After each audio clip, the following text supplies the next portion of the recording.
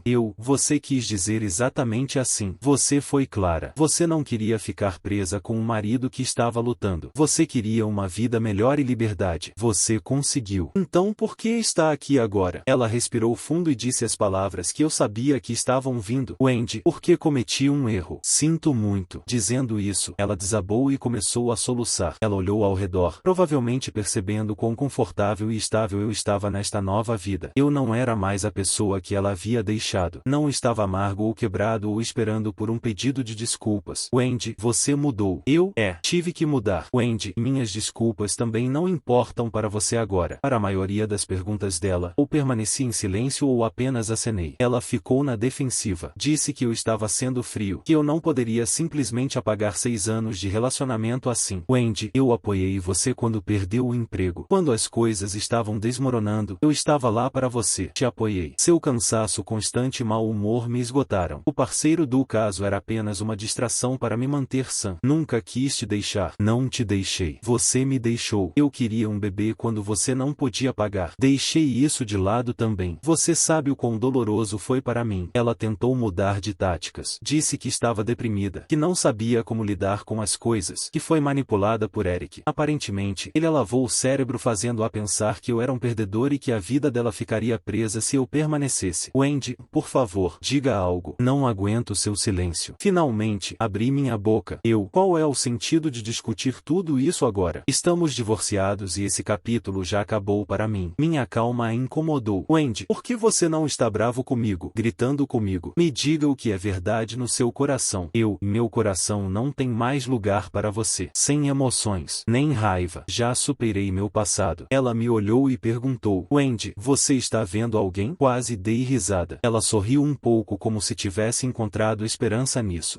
Superar não significa encontrar outra mulher. Superei meu casamento. Não quero voltar a esse estado nunca mais. Isso apagou o sorriso dela. Ela parecia que queria discutir, mas não conseguia encontrar palavras. Seus olhos se encheram de lágrimas. Wendy, então é isso? Acenei. Ela ficou sentada lá por um tempo tentando se recompor. Fiquei perto da porta, dando a entender que ela deveria ir embora. Ela disse que não esperava que eu a perdoasse imediatamente, que só queria manter contato, talvez se encontrar para um café às vezes. Eu disse não. Aquele capítulo estava fechado e eu nunca iria querer reabri-lo. Ela enxugou as lágrimas, acenou lentamente e se levantou. Ela caminhou até a porta, então se virou e disse: Wendy, você realmente nunca vai me perdoar, vai? Eu já fiz isso. É assim que superei. Acho que essa é minha vingança. Não a miséria ou humilhação que ela passou com a esposa do parceiro do caso. caso, nem a luta pela qual está passando, mas isso, minha indiferença à situação dela, a forma como a presença dela não importou para mim, como minha calma a incomodou, como eu havia superado e ela ainda estava presa. Essa é a maior vingança para mim. Então, é isso. Tenho ela agora. Obrigado pelo seu apoio. Espero que esta seja minha última atualização pela terceira vez.